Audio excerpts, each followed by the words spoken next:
Merhaba arkadaşlar. Bu videomuzda da edilgen çatıyı öğreniyoruz. Bu son çatımız ve aynı zamanda Kürtçe derslerimizin sonuncusu. Bundan sonra ekstralar var. Ekstra olarak bir 10 tane kadar ders var arkadaşlar. Onları size vermek istiyorum.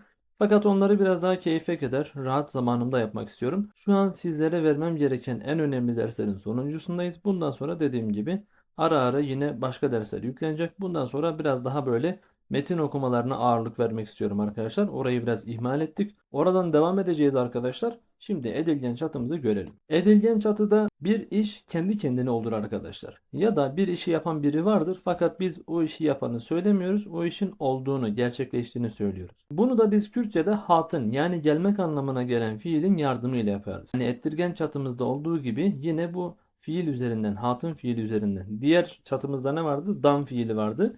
Bu çatımızda da hatın fiili var. Hatın fiili üzerinden kişi, zaman ve kip eklerini gösteriyoruz arkadaşlar. Ve olan fiil yani gerçekleşen fiil mastar formuyla geliyor. Ne kadar benziyor değil mi? Yine bir yardımcı fiil var. Yine fiilimiz yani esas hikayenin fiili mastar formuyla geliyor arkadaşlar. Formül bu. Özne, hatın fiili zamana göre çekimlenecek kişiye göre. Özne şahıs eki ve gerçekleşen fiilin mastarı. Bakınız ev hat çekirin. O yapıldı. Shaker'ın yapmak demekti. Hat shaker'ın yapıldı. Hat geldiğinde biliniz ki arkadaşlar yapıldığını, edilgenliğini arkadaşlar ifade etmiş oluyoruz. Out day shaker'ın. Bu da şimdiki zaman. Bu görülen geçmiş. Bu şimdiki zaman. Out day shaker'ın. Bu da gelecek arkadaşlar. Away be shaker'ın veya away were shaker'ın. İkisini de kullanabiliriz arkadaşlar. Şöyle bir ek bilgimiz de var arkadaşlar. Yine edilgen çatıyı kullanmak istiyoruz fakat işin kimin tarafından yapıldığını da söylemek istiyoruz. Bunu biz j ve edatının yardımıyla yaparız. Tabi burada ali kelimesini de kullanmalıyız. Ali taraf demek. Mesela bu iş falanca tarafından yapıldı. Şu iş falan kişi tarafından yürütüldü vesaire vesaire. Bunu nasıl yaparız? J ve sayesinde yaparız arkadaşlar. Kim tarafından yapılmışsa bu edatla onu çevreleriz arkadaşlar. Şimdi görelim. Evkar o iş jaliye vive veya jaliye ve hat çekirin. O iş onun tarafından hat çekirin yapıldı. Evkar jaliye vive de çekirin. Bu da şimdiki zaman. O iş onun tarafından yapılıyor. Evkar ve jaliye vive be çekirin. O iş onun tarafından yapılacak. Evkar ji aliye zozane ve teşekkürün. Tabi arkadaşlar bu bir edat olduğu için görüyorsunuz ki bükünlü zamirler kullanıldı ve isimlerin sonunda da bükün eki var. Ji aliye zozane ve zozan tarafından. Evkar ji aliye ferhadi ve teşekkürün. O iş Ferhat tarafından yapılıyor. Evet arkadaşlar anladınız umarım. Anlamadıysanız da mutlaka sorunuz. Çekinmeyin arkadaşlar. Peki olumsuzluğumuzu nasıl yapıyoruz? Olumsuzluğumuzu da yine ettirgen çatıya benzer bir şekilde bizim yardımcı fiilimiz üzerinden belirtiyoruz arkadaşlar. Ettirgende dan üzerinden belirtiyorduk. Burada da hatın üzerinden. Sadece hatını olumsuz yapın. Hangi zamanda olduğuna dikkat ederek ne veya na kullanıp olumsuz yapın. Geri kalanı aynı. Ev hat çekirin, ev ne hat çekirin. Ev de çekirin, ev naye çekirin.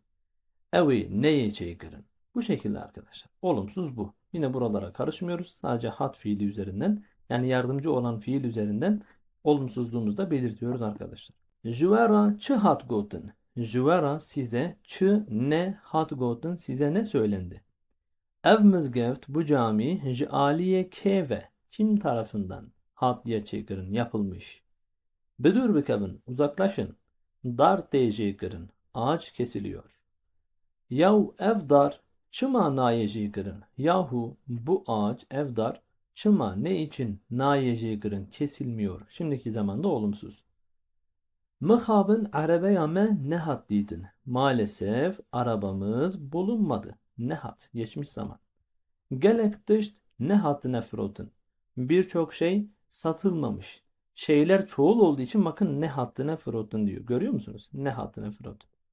Ne hattın da diyebilirdi. Bu sonundaki e olmasa da olur.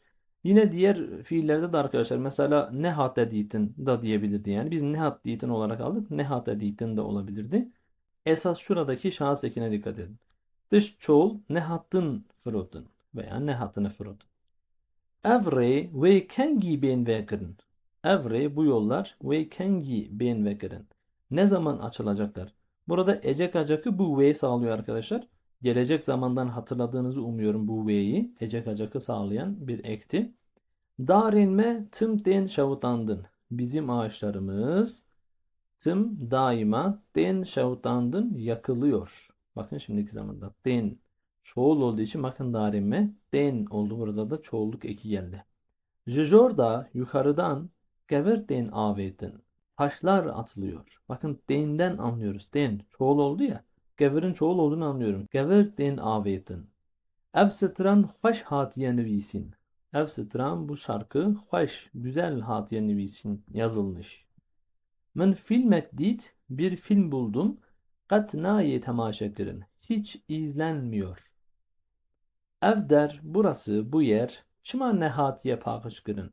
Neden temizlenmemiş? Görüyor musunuz? Birleşik fiillerde de yine değişen bir şey yok.